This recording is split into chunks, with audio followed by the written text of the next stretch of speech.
I said, I don't care. Show me your experience. My friend Joe, who I worked with the pharmacy, he didn't go to college. He tried, I think, one semester. Wasn't for him. He could walk in and do anything we can do, and he's in DevOps today. He could walk in no problem. And I've used that example several times. He's a guy, he didn't go to college. He's been in IT for 25 years. What do I care that he didn't learn about, Macromedia Flash in 1999? Like, really? Who cares? Welcome to Tech Stories, a show that explores people's unique journeys into tech. My name is Hanok, and today I have the pleasure of speaking with my friend and colleague, Peter Stickney. Peter has been in the tech industry for nearly 20 years now, and he's had quite the impressive career so far. He'll share with us how he got his start in IT, what drew him to the field, and how he's been able to progress in his career over the years. As a manager, Peter also has gained quite valuable information when it comes to hiring and looking for talent. He'll also be sharing his opinions and advices on what he looks for in candidates. Without further ado, let's just jump right into it and hear from Peter Stickney. Thank you for joining me, Peter, on this lovely Saturday afternoon. I don't know. I could be outside boiling my ass off, but this is fun. Hey, it's for the greater good. Can you quickly just give yourself an introduction of who you are and what you do for the viewers? Sure. Yeah. My name is Peter. I've been in IT since I graduated in 2004. I graduated college in 2004. I started out at a small independent pharmacy. It was just me and one other guy with the whole IT department. And then I moved on to a bigger job here in Greater Boston, and I've been there for almost 15 years. Yeah, I saw that. I was looking through and I saw 15 and I was like, that's insane. Not a lot of people in tech stay at a single company that long. Let's start with kind of how you got into tech. Right? You remember, let's go far as back as your childhood. Do you remember how, if you had any interest it's a challenge. As a child? Can you think far back? Yeah, sure. No, not like that. No, I just turned 40, so I'm like the older millennial crowd. So I grew up like right along with the internet. I remember in junior high, a good buddy of mine, Joe, who ended up working with at the pharmacy. He had like a Commodore 64, which was an old computer, and we played random games on that kind of stuff. And he had the internet. He had like a cable modem. That was a big thing. We only had dial-up. So I got my first desktop probably around 7th or 8th grade. This would have been like 1995 or so. Me and a couple of my friends in the neighborhood all got PCs. These are one friend, Paul, he had Windows 3.1.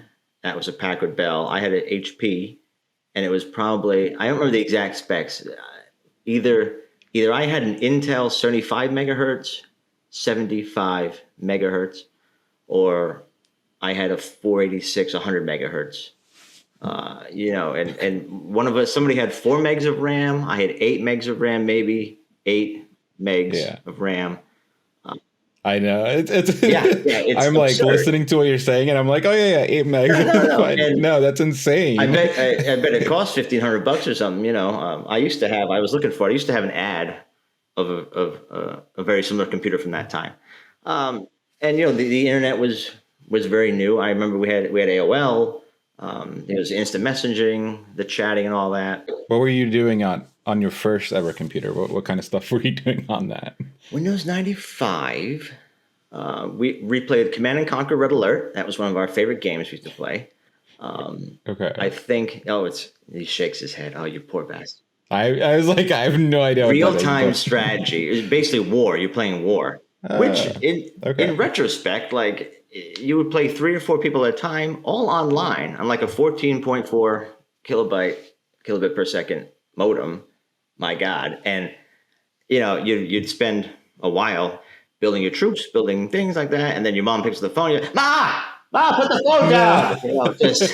I'm trying to win a war. It was horrible. And if she hung up quick enough, you'd sit there and go, and we're back. All right, good.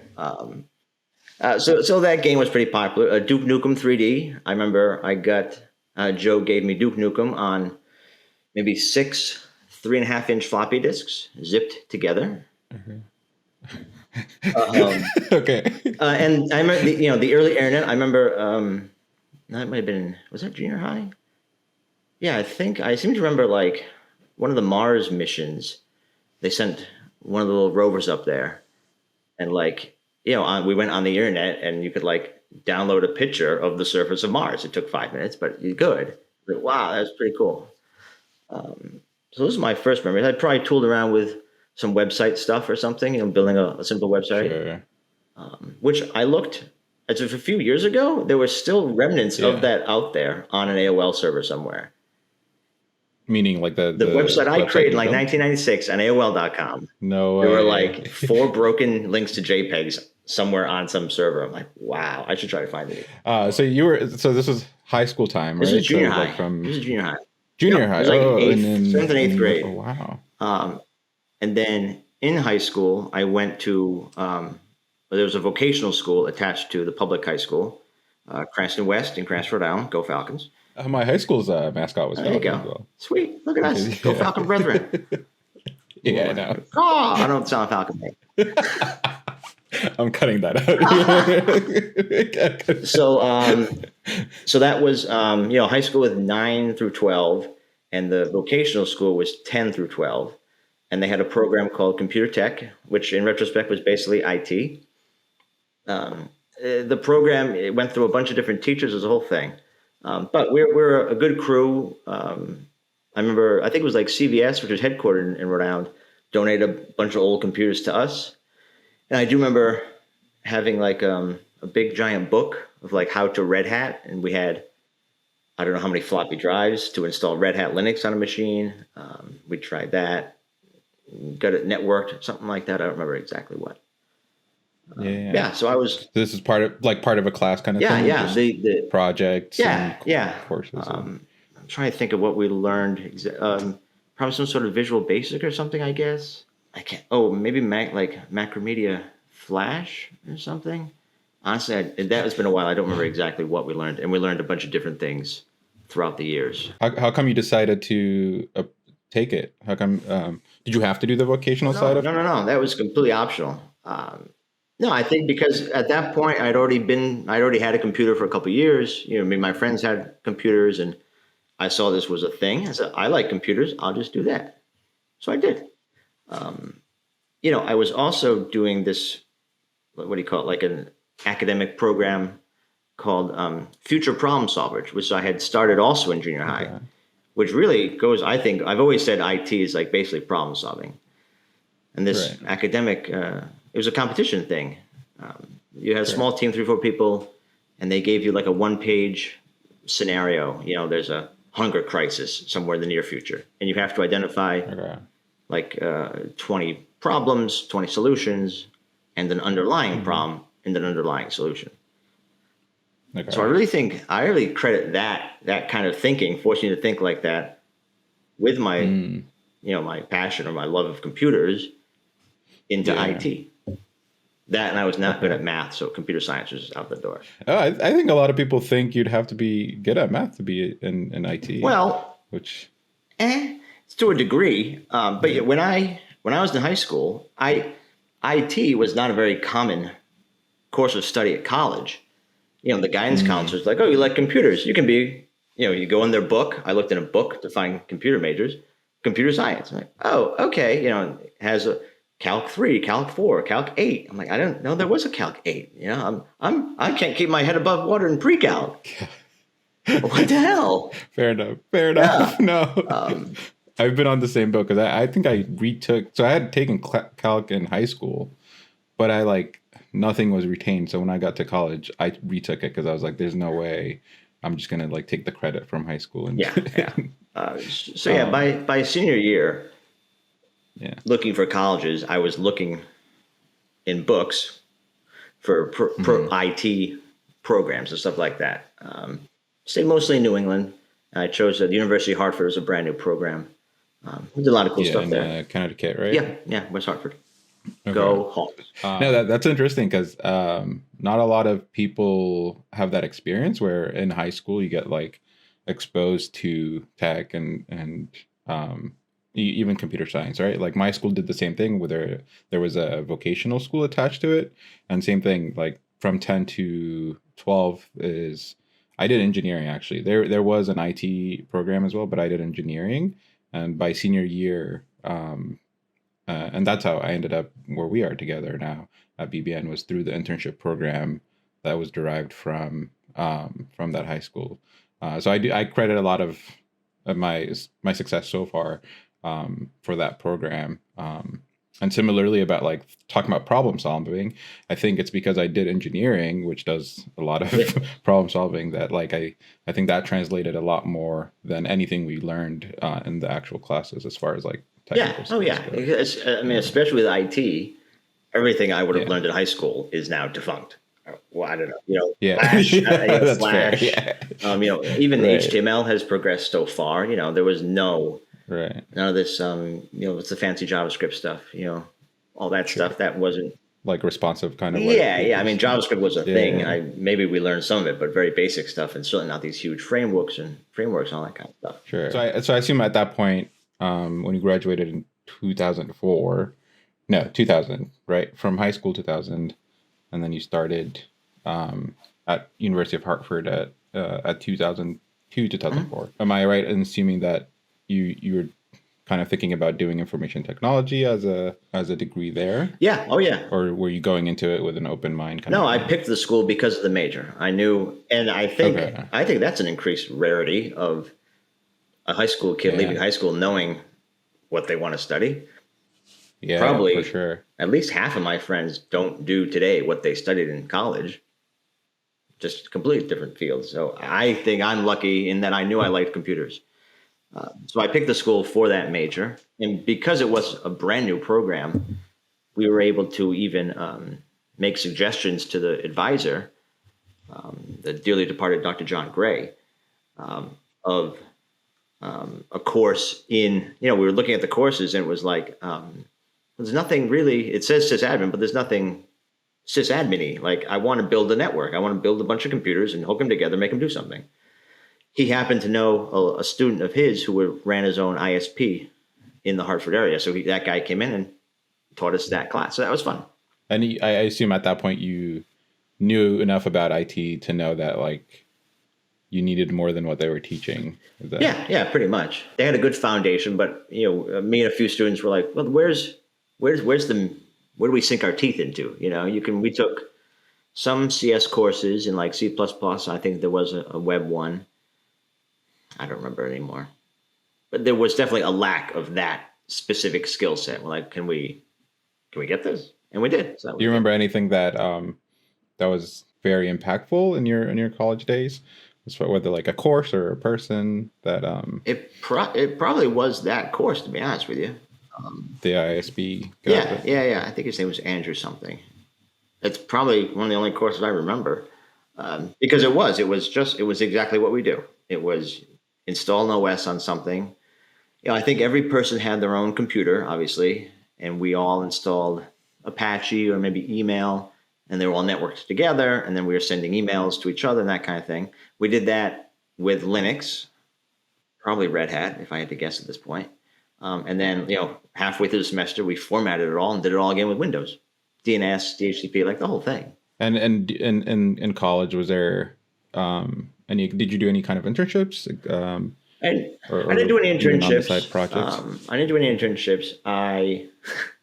My job, I started in the library, like as a work study student. I started in the library, and then the athletic department somehow got a hold of me because they were switching the scoreboard system in the gym from this old like 1970s clickety clackety button things to a PC. Yeah. And the 70-year-old guy who ran it said, I'm not learning how to use a computer. So I ended up running the scoreboard for the volleyball games and the basketball games and a couple other sports as well, because they had to switch everything to a computer. I mean, it wasn't very hard. The F buttons add points here and there and whatnot, and click around to put the players on the board or whatnot. Was it bad? It was really fun. It was me. It was definitely me and a bunch of 70-year-olds. The guy keeping the book, the guy running the shot clock, the guy running the game clock. It was really fun.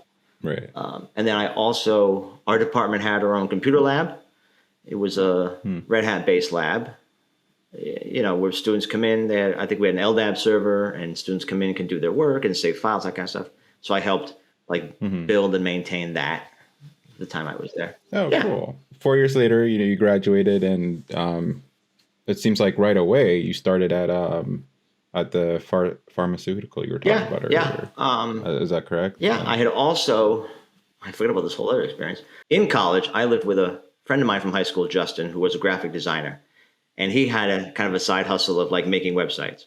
Well, he was a good designer, and he used Dreamweaver, Macromedia Dreamweaver, I think it was, to make the front ends. But then whenever the people would want any kind of back end thing, he had no idea how to do that. So I helped him on the back end. He did the front end. So I did a lot of web programming in college as well. I even did it for a little while after college.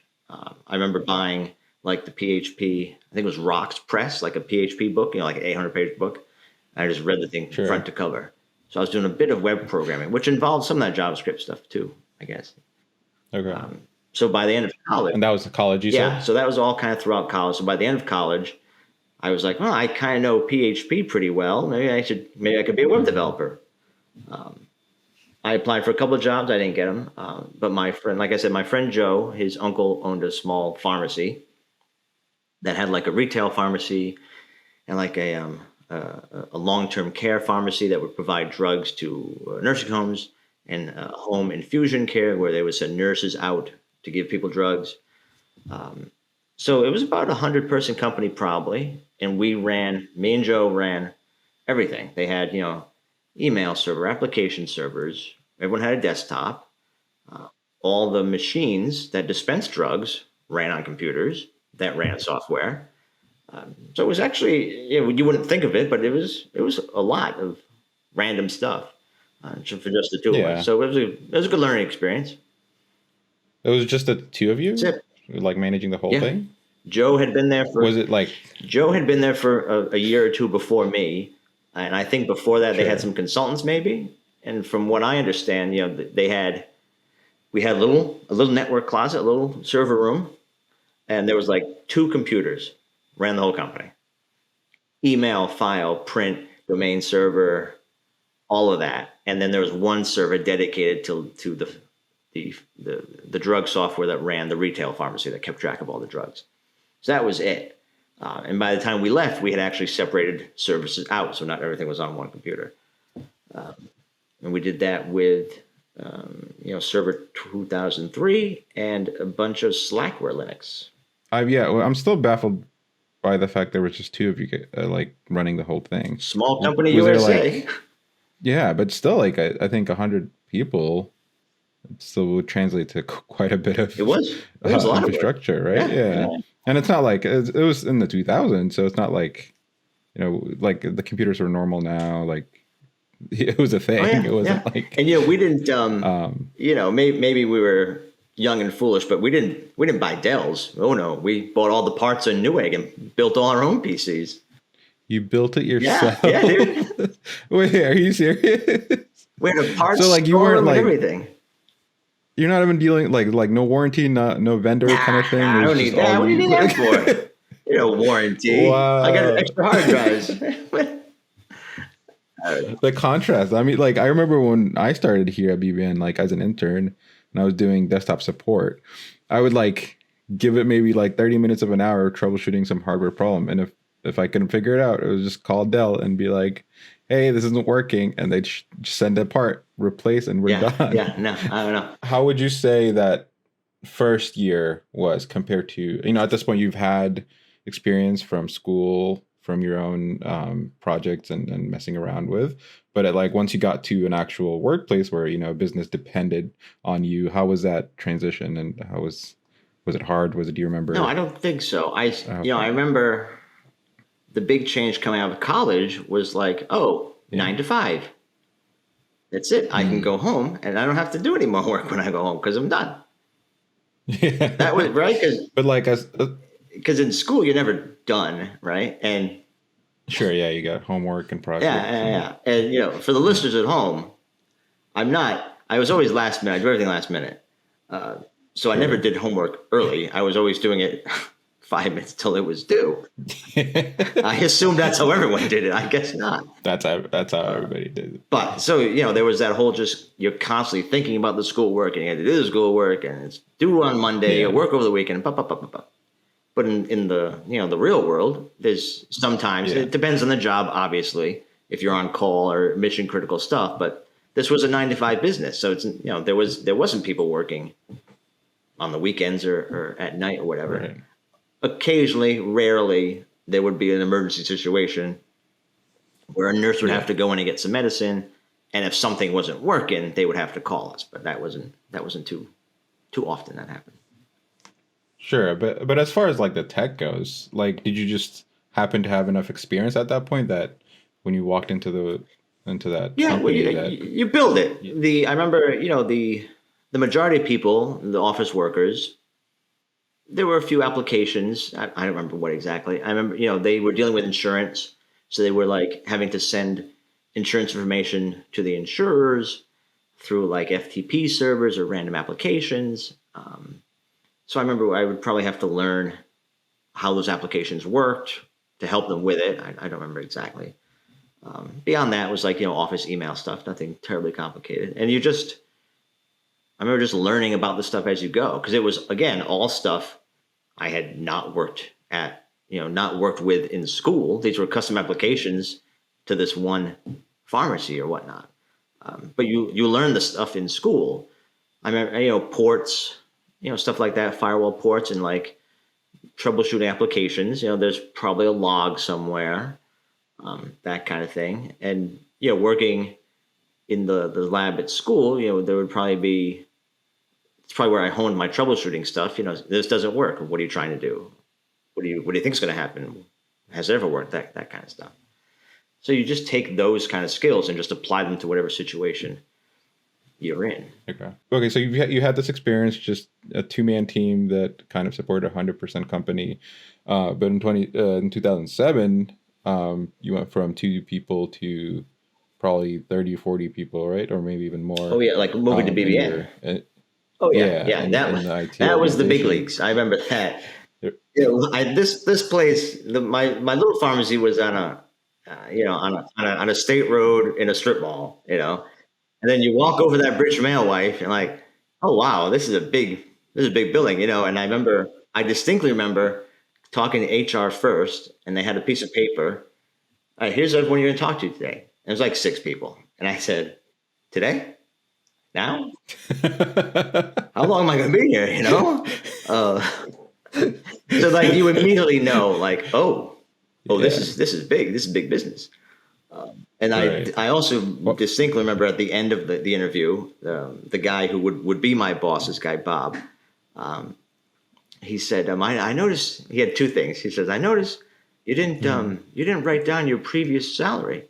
I said, no, I don't think I will do that, Bob. I said, because it's clearly another level, So I'm like, what difference does it make how much I was making, Sure. So it was good. What was the position you applied for at that point? Sysadmin. You applied for a sysadmin position at BBN. You got it.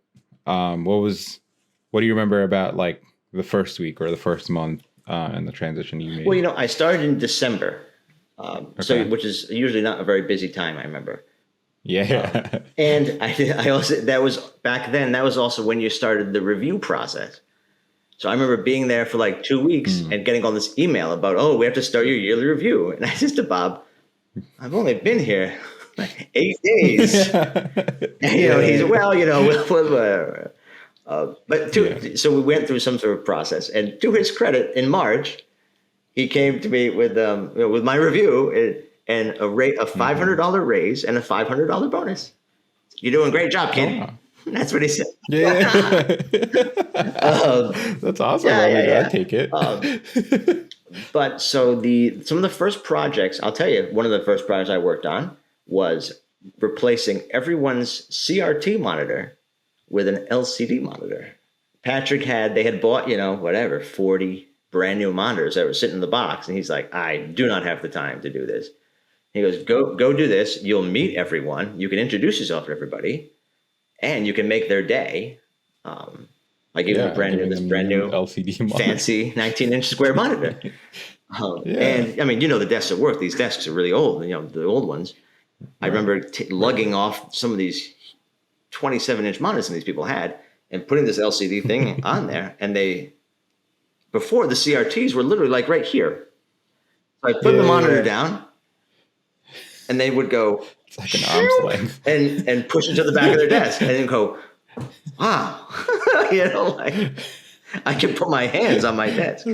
So that was good. It allowed me to introduce myself to everybody, tell them I wasn't an intern, and make their day. So that was good. And technical work, I think one of the first things I did was upgrade. The group was running their own instant message server, JabberD, on NetBSD, and I had to upgrade that to JabberD 2 and get all that working. I had done a bunch of Linux stuff before, so the BSD stuff wasn't completely foreign to me. So that was fun. And again, it allowed me to introduce myself to a bunch of people who were having problems with this, whatever it was. Let's talk about a little bit about like your learning experience at BBN, because I mean, you've been there, like, as we said earlier, for 15 years. I assume you've gone through several promotions as well as changes in responsibility. But I also assume there was a big difference between the tech you're working on at BBN versus the pharmaceutical place. Yeah. Is that correct? Oh, yeah. So how would you approach, like, at that point you're not in school anymore. So how did you approach learning new skills, figuring out how to, get those skills so you can do the job? I think I seem to recall one of my first bigger projects I did on my own was migrating. They had repository servers. There was an older server. I don't remember what OS it was, but they wanted to move from CVS, which is a version control system, to SVN, and that had some web stuff to do with it. So I already knew some web stuff, and I just had to learn about like authentication, how that worked, and I already had a little bit of that from my previous web stuff. So it was just all putting the pieces together. Of course, I never worked with SVN, but I read the documentation. I knew it was like anything else. It's an application that uses some ports, has authentication. What does it do? It checks out files and, that kind of thing. So I remember having to build the new machine, get it online, get the backups running, which again, I had some experience, I guess, but it's another application. It's all rinse and repeat, right? It's an application. You install it, make sure it works, all that kind of thing. Yeah, but I mean, there's a learning curve usually, right? Maybe like at that point for you, it's a smaller learning curve than other people. But I assume you mentioned documentation, right? Looking at I assume that's like the official documentation for whatever you're installing. Yeah, exactly. Yeah. It was SVN. I had never worked with SVN before, and I knew we wanted to use SSH as an authentication method, but there was also Apache you could use for authentication because people wanted to browse the repos as well. There were clients, there were command line clients and desktop clients. So it was all just reading the documentation because we hadn't used that before. No one had, at least in our group. So I just remember reading the documentation. There were examples of setup examples and just matching what we had and what the book said. Well, okay, so I'm going to try to beat this bush a little bit further. And it doesn't, you don't have to remember exactly how you did it, but you could talk about how you would approach it now as well. But, okay, like you get this project assigned to you, let's say, or you take it on. I assume at first you have to kind of understand the existing setup, right? Like how would you approach that first? So in this particular situation, we were switching from one version control to another. Yeah, definitely. Yeah, sure. All right. So I probably went on the old server and poked around and see how it worked. And of course, they work different, these two things. And then I'm almost certain I probably set up a test machine following the guide to see how that works, and then kind of work back from there to figure out how I'm going to implement the stuff we have now, controls, groups, that kind of thing, into the new system. Test it a bunch, and then start. I don't know that we converted many. You could have converted from CVS to SVN, but we probably just said new things will go in here. But it sounds like your approach to tackling like projects or things that you're not quite familiar with or haven't done in the past is, first kind of understand the underlying technology and what's being used. And that might involve looking at documentations or official documentations, but also potentially running your own tests to see like what the impact is, and then go from there to do the actual migration or whatever the task is. It doesn't have to be particularly about SVN. Yeah. No, I think they hit the nail on the head there. The test environment is always a must. You can't don't usually just roll things out to production. Testing it and a bunch of that. Oh, you'd be surprised. Some people looking at your management role now, you're managing interns, but you also have some regular employees under you, and you've been quite involved with the hiring process. So I think a lot of the viewers might be interested what you look for in a candidate when you're looking at resumes, right? Or the interview process, like what stands out to you when you're undergoing that process. Sure. For me personally, I don't care what school you went to. I don't really care what your GPA is. I peek at the majors, right? Because we're in IT, and there are like computer information science or systems, or maybe management information systems. Like those will stick out to me. We do get plenty of applicants from computer science backgrounds, and I think honestly my first thought is, well, it's not really what we do, but a good cover letter or a good phone interview or Zoom screen, as it were, could convince me otherwise pretty quickly, because I do think even still today there are kids who go into computer science because maybe some guidance counselor says, oh, you like computers, go to computer science. In actuality, they like IT. They just don't know it. Oh, they don't know it's a thing. And we've had a couple, I think, come through our doors who have been comp sci, but like, I really like IT. I really like programming as well. So maybe that's more of a DevOps thing, right? That's a whole other industry. So, the schooling, I don't really care one way or the other. I don't care if you didn't go to college. Our company kind of is, they do prefer it. They'll definitely look for that. And I say, I don't care. Show me your experience. My friend Joe, who I worked with the pharmacy, he didn't go to college. He tried, I think, one semester. Wasn't for him. He could walk in and do anything we can do, and he's in DevOps today. He could walk in no problem. And I've used that example several times. He's a guy, he didn't go to college. He's been in IT for 25 years. What do I care that he didn't learn about, Macromedia Flash in 1999? Like, really? Who cares? So during like phone screen or Zoom screen, kids, I want to see people engaged, willing to learn. Prior experience helps, but good answers to some of our questions. Just being able to deal with people, because this is almost as much a people job as it is computers. Well, okay, so kind of bounce off of that. Kind of two-part question. One is like, as a hiring manager right now, looking at resumes, and you kind of answered this question, but also for you when you were starting out in your career, how important was a degree versus certifications versus like projects that you took and like that you did by yourself? Through college, until I started BBN, I had no certificates. Okay. The college courses were fine, but it was more like that job with the lab, like doing practical things, and that class doing the practical stuff, and reading that giant book of PHP, learning how to program. Sure. Those stuck out in my head as good experiences. Because the classes teach, right? Class in school teaches you how to think. But for me, it's always been about the practical side of the house. Like, what have you done? That kind of thing. Sure.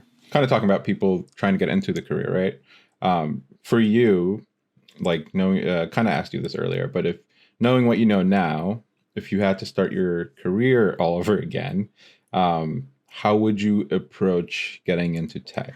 So I think for me personally, I do need some sort of structured learning thing. It's tough for me to stay dedicated to learning something on my own. I try, but I get distracted.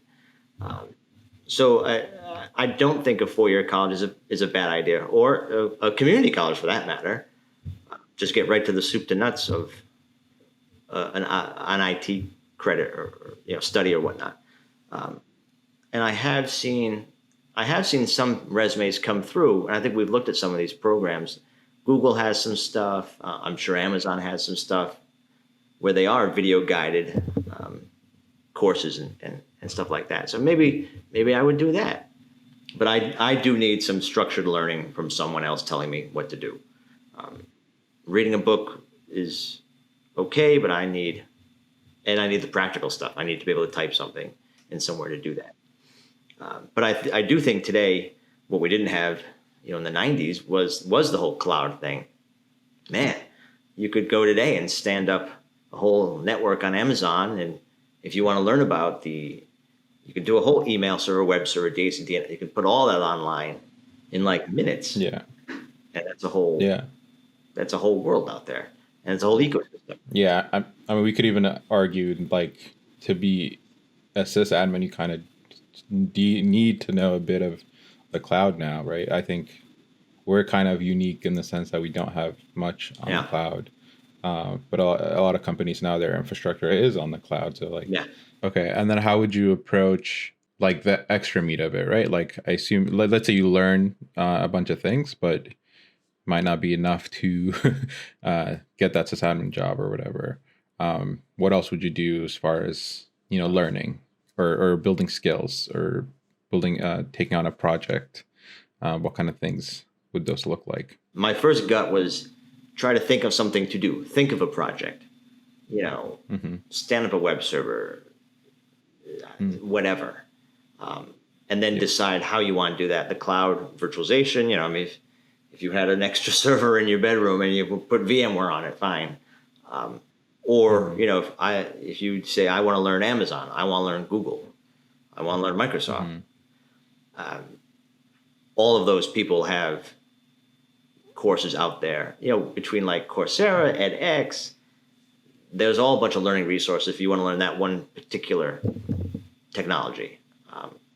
So then start learning that. And then on the side, all right, I now know how to stand up a machine in the cloud. Let me do that. You still have to install the OS and all that. And then, well, how do I install the web server? Now you start Googling for how to install a web server and you just go down that road. That's me. Okay. Because I think I need a goal. I need a project, something, an end result kind of thing. I think I am realizing that I kind of need that structure and a goal. Because for a while I would try to kind of just grab a course. I'm like, oh, I want to learn this. I'd grab a course and I'd kind of just watch and take notes. But like halfway through the course, I'd give up or take on some other thing that I'm interested in or whatever. And it goes to waste because I don't apply it or do anything. But I'm realizing now if I just hack at the thing, even though it's like super difficult at the beginning, I think hacking at it by Googling or figuring it out or troubleshooting is more valuable as a learning process than kind of just looking at a course or watching a video series or something like that. I've gone back and talked to my old high school, to the computer studies class in the vocational school down there. And they asked some of these questions too. At some point, it just all clicks, and I use the example, we're in a public school. I said, I'm guessing that, there's some sort of imaging that went on with that laptop over there. I know nothing about the environment, but I know there's a server somewhere that has to talk to that. Maybe it's MAC address filtering that hooks it together. Maybe there's some firewall ports you have to open. Maybe you have to pixie boot off the laptop. There's a whole bunch of things that I already know innately because I've dealt with that sort of stuff before. So at some point, you'll be able to walk into a situation and start troubleshooting, having never seen the thing in operation. Yeah, that's interesting. You bring that up because I think I'm kind of getting to a point where like some things are becoming like that. I think for a while, and it's still most tasks or things are still like a struggle in the sense that like it's a lot of figuring out and less like architecting, right? I think at some point you figure out the things, and it's more about like what's the best tool to use or what's the best way to do things. Whereas I feel like earlier in the career, it's like what the hell is this? What is Apache, right? Like what port do I have to open? And then it's like, oh, the port's open, but why isn't it working? And then it's like, oh, like there's a firewall blocking it somewhere. So yeah, it's interesting. And it's hilarious because like in the moment, especially when like you've troubleshooted for so long that like you're like almost giving up, like it's like the hardest thing in the world, and then you do figure it out at some point, and it, whatever the troubleshooting you're doing was, the problem was probably just like something stupid. I was thinking back to one thing. I was helping our dear colleague Patrick one time, and rare that I get to help Patrick do something that he doesn't know what to do. I think it was something with the Slurm cluster, and there was some script wasn't working. I was looking over his shoulder for a few minutes, and I pointed out I don't even remember what it was. This is like a month ago. I said, but what about, what about that? And oh, well, maybe there's a path or a comment. It was something stupid. And that's what it was. But that was a good moment of like, I have no idea what you're doing, but I have an idea of how it's supposed to work. And just looking at the syntax, like maybe what if it's that, and that's what it was. So, but again, that's the other thing. Once you're in the thick of it, it's insane. And someday you get up and walk around for an hour and come back and it's like, oh, that's a comma. Now it's a semicolon. Okay, now we're fine. It's a thing. Yeah, no, that's beauty of, I think, tech is that. Yeah. I can't end this podcast without talking about the things you do outside of work. On your profile, you got marathon runner, blood donator. These are all on there. Okay. Frequent blood donor, volunteer, both at a school and at work as part of the green team. Tell me more about these things that you do outside of work. What are they like? Oh, why? Sure. What kind of sane person runs a marathon? I think the thing I'm most proud about that I don't do outside of work is anything with computers. I'm done. I'm done. I'm not doing it. Some guys, they do. They got their pies and it controls this, that controls that, and the lights, and I'm talking to things. I'm done. I'm all set now. I have a Google thing. It only listens to me half the time. So tech, I stay light. I don't, whatever. So what else do I do? So I do run. I've run like 10 or 11 marathons at this point. None of them quickly, but it's something to do. It's, I just started years ago with like 5Ks, 10Ks, and a college buddy of mine, oh, you got to run a marathon. Yeah. So it took me a couple years to build to that. So I do that. I do some rock climbing. I do donate blood, whatever, every 9 weeks or whatever it is there. I volunteer, again, with running. It's a group called DreamFar out of like Newton, Massachusetts. They work with local high schools. It's kind of like a welcoming activity, and they welcome all kinds of kids. They look for like maybe kids who aren't going to do team sports or who are looking to build their confidence through running. And we train them to run a marathon. We start in November, I think, or October. They do like 2 practices at school with a school coach. And then on Saturday mornings, they run with, they call us mentors. We just run with them once a week. We go on the long runs. Sure. And we do that from October through usually April. And they run the Providence Marathon in May. Would you say this career kind of enables you to do that? Or has nothing to do with the career you're in? I don't buy it. I don't tie any of that to the career at all. Okay. Maybe like our hours are pretty flexible, but no, I think I would be doing this stuff. I don't think I would be in a career where I would have to be on call 24 hours a day or something like that. If I were to switch jobs, I'm not doing on call, To your point about like after work, it's kind of like no more tech, right? I'm getting to that point because I think for a little bit I was kind of doing a lot of at least learning outside of work. But it was still like, the same, it still felt like work. And I was kind of starting to despise it a little bit, right? Especially because like there's three things that were like that I was doing tech related: my job, learning for my job, but also this YouTube thing, right? Like a lot of it is tech related. I'm doing some tutorials and stuff like that. I'm like less about like doing more tech outside of work, and finding the in between. And I think it's still good to like learn and do things especially if it kind of gets your excitement going. Yeah. And if you have, I keep going back to projects. If you really do want to learn Python, then yeah, sure, maybe buy the Pi. And that's the other thing. I'm a little creative, and like this tech, there's creativity and problem solving, troubleshooting, and all that. But like as far as there's a lot of creativity in tech. But as far as like thinking, like I have a Pi Zero or something somewhere. I don't know what the hell to do with it. And I don't know what I would want to do with it. A garage door opener or controlling lights or something. I don't know. I'm like, I'm just gonna get something else to do that. Like I don't. Yeah. I don't know. Well, I think it's not good to do learning for the sake of learning, right? I think it's better to do learning for some other purpose, for a goal or for whatever. So like if you had some reason to build a garage opener, then maybe you purchase a Pi and do something with it and try to figure it out. But if you're just there's another, if you're starting out, there's a whole thing, right? Like buy a Pi, like do all that stuff if you've never done it before. But at some point, for me, I'm done now. I know how to do enough. I know how to do enough.